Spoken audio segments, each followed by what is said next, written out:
This is the only time you will see 6-year-old Harley Brennan cry. Jello for breakfast every day now? He's usually so brave, but heart surgery, his third, is a lot to deal with. And for his parents, it's a lot to deal with too. It doesn't get any easier. I barely slept last night, and just anxiety that he has to go through this, and it's not fair that kids have to go through something like this. And for Harley, go through it repeatedly. This journey started when he was born. Joy turned to fear in moments. His lungs started failing, cardiac arrest, all these bad words that you hear all started happening. That was something they had to address right away. His tiny heart was failing.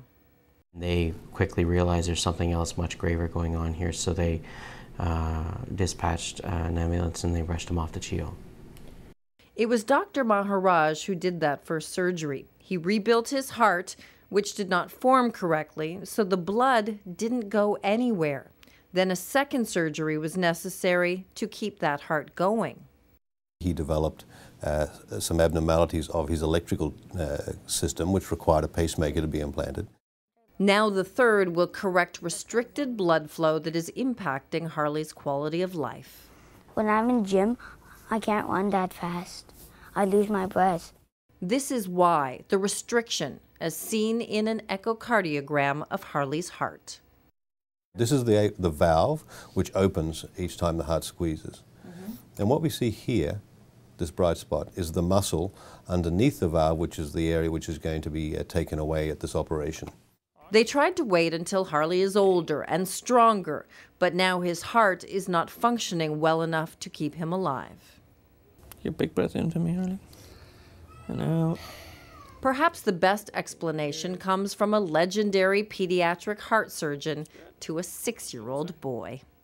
You see that little thing down there? It looks like a bunch of bumps. That's your aortic valve.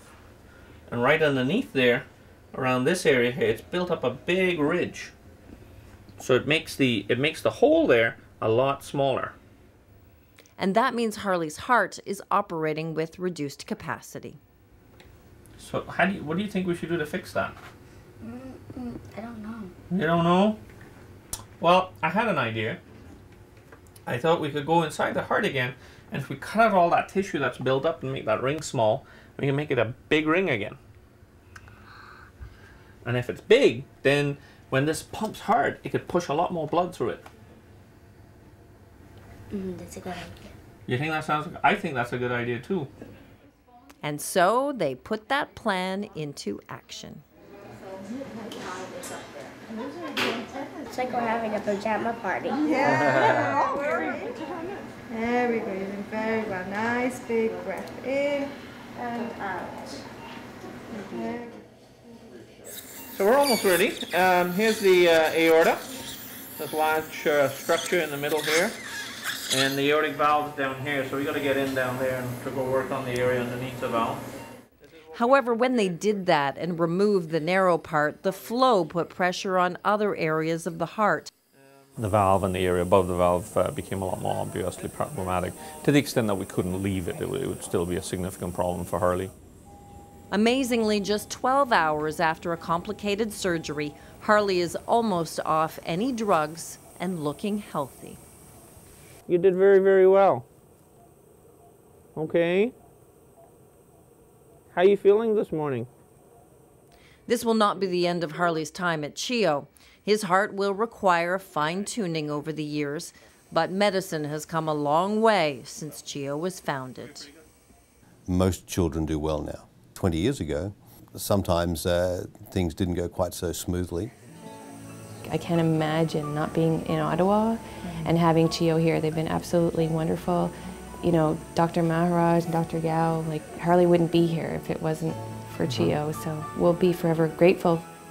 Now, 24 hours later, Harley is off pain medication and able to get on with his life and run with the other children, free to experience the simple joys of childhood.